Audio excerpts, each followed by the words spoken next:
Hello everyone, this is Engage UK with another video. This time it's a how-to video, and today I'm going to be looking at these, which are Tomix Scharfenberg couplers, which I mentioned in an earlier video.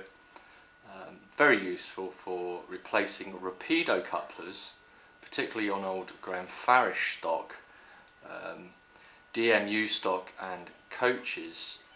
And they enable you to couple up the Graham Farish units, such as the 158 unit, which we see here, to things like the Dapol 153, which was supplied with Scharfenberg couplers as an optional replacement, which you can put on there, and that enables you to run the 153 along with the 158 in a prototypical formation.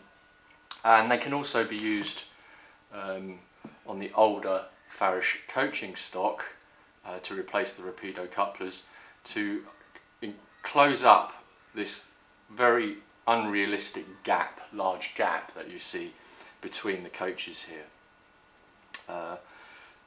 The old style rapidos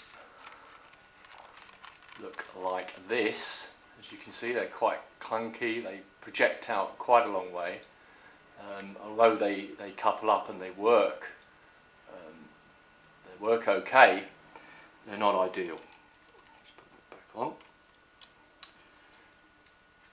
So by replacing them with these Tomix couplers, we can decrease that gap quite significantly. These are available in black and grey. These are the black, which are code 0381. The grey are 0382. They come in a pack of 24 and they cost around £7 for the pack. You can get them in the UK from DCC Supplies. I think they get them from Japan Model Railways, who are, I believe, are based on mainland Europe. I bought a couple of packets at the Engage show last year. I haven't started on this one, but I have used a few of this packet. As you can see, I've done my Farish Class 158 in regional railways. There you can see how much smaller they are, how much more prototypical the front of the DMU looks with the Scharfenberg coupler in place. Now, to replace them from this originally had old rapido couplers, just like these coaches. If you have a look at the underside, you can see that the coupler housing has a spring, and the Scharfenberg sits against the spring. So here's how the coupler looks originally with the rapido coupler in. It's simply a coupler on the spring, sits in a housing. We're going to need that spring, so it's important not to lose that. I'm going to take this coupler out and then replace it with the Scharfenberg. Okay, well, when you open the packet, you'll find first of all some printed instructions. They are unfortunately in Japanese, but there are good drawings which do help to make it fairly straightforward what you have to do. You don't need a great number of tools. A pair of tweezers, a sharp knife or file for trimming up any sprue. And that's really all you're going to need. So instructions there, and then the sprues. There are two sprues in the packet. One has two parts to the coupling and one the other. It's the three parts that you need. This part is optional. It's a spacer to shorten, or rather bring the coupling further back into the pocket to make the coupling space even shorter. you are definitely going to need these two parts. This part, as I say, is optional. I do use it. If you've got very tight curves, you might not be able to use this part. You might just have to use the two parts here. So the first thing we're going to do is we're going to remove those from the sprue and clean them up. What I'm going to do is, using these three coaches here, which are from the Granite City Express set, which I reviewed, I'm going to change two of the couplings, leave the other end of this centre coach, so we can compare the difference in the close coupling and the standard coupling using the old rapidos. So we'll start by taking these off the sprues. These parts break very easily off the sprues, as you can see. Need one of each of those. Put that aside. I've previously provided myself with two more of these to do the other end. And they're quite small parts. I'll just zoom the camera in a little bit. So there are the parts. If need be, you can clean any excess sprue off, but they normally break off pretty much perfect, ready to go. So the first thing you're going to need to do is you're going to need to put the this end part will slip over this sort of dagger shaped part here, and there's a correct way up and a wrong way up. Now, to identify which is which, if you hold the Scharfenberg coupler with the larger piece on the right, as it were, coming from the carriage or DMU, take the smaller piece, and you'll see on one side of it there are some lines. Those go on the top, and it just simply slides over like that. Very much in focus.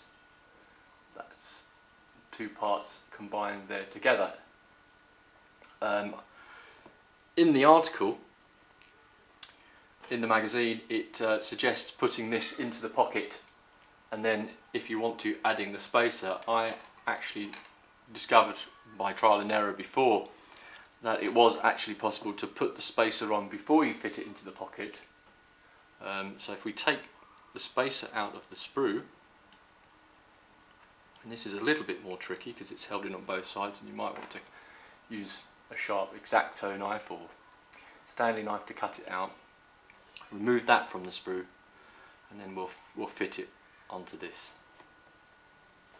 Okay, so I've removed that from the sprue, and to fit that spacer on there, when you look at it, you'll see that this is very small and probably slightly beyond the resolution of the camera, but one side of it has a little indentation, which then has a projection on the other side, and that indentation lines up with the curved part of that. In other words, it sits here. Well, there you go. I've fitted the spacer onto there, and with a little bit of trial and error, what I discovered was the easiest way to do it was just to put a little bit of blue tack down on your cutting board, fit the spacer down face up, and drop the Scharfenberg into the spacer, and then you can remove it, and that's what it looks like complete.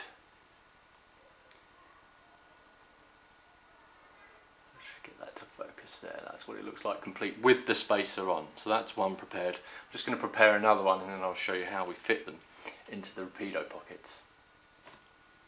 So I have the three parts here again. Here are the first two parts already fitted together with the main body and the bit that slides over it all done, and then I've got a little bit of blue tack and the spacer on the mat.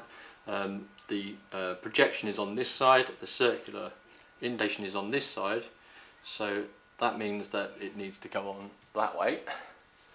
So if I just pop this over and slide it down and then remove the blue tack, I can just engage it fully in, get it square, and there it is. That's a spacer fitted.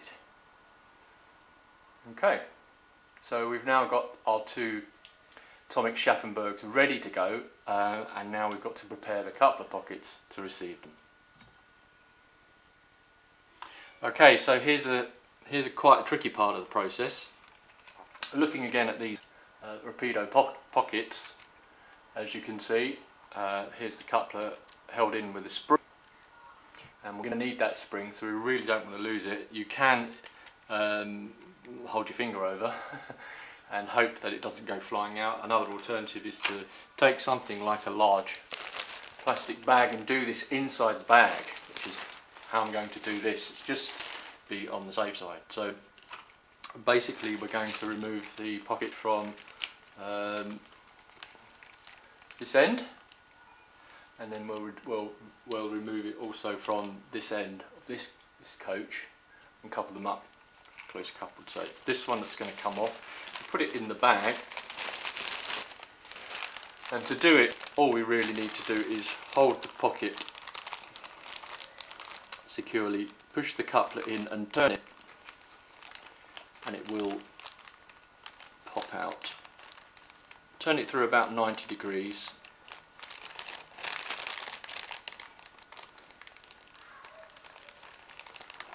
And what you should find is that it will disengage, leaving the spring behind.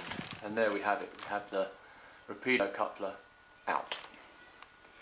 Put that to one side, keep it in your spares. So here we have the parts we need ready to go. Here's the empty pocket, spring and the Scharfenberg coupler. You could remove the whole bogie from the coach to make it a little bit easier if you wanted to, but I'm not going to do that at this point. It's certainly easier though to swing it to the side, so you can come in from the side here, and you're going to need to put this in and turn it. It's a bit of a tight fit. You can try and do it with the spring in place, or you can then put it in and then put the spring back in. Either way, it's a fiddly job, but trial and error will get you there.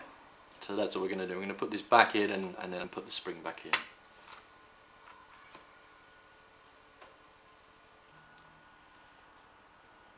Okay, so I've fitted the first one in here, and what I found is that this coupler pocket is shallower than the one on the 158, and so I don't think the spacer is going to be needed. So I've fitted that without the spacer on this coach. It's the first time I've done a coach, so you live and learn as you do it. And looking at the comparison with the old rapido coupler, you can see even without the spacer how much shorter it is, and also how much less obtrusive it's going to be once it's coupled up. So we're going to do the other end of the next coach, and then we'll see how it looks coupled up together. Okay, second one is now fitted to this end of the open coach, or it could be a corridor coach, yeah, second corridor coach, and now I'm going to put this between the two, and you'll see the difference in the coupling space between the Scharfenbergs and the old rapido types. Now the Scharfenbergs have to be pushed together, so I'm going to put this on the track and then click it together to get it to engage.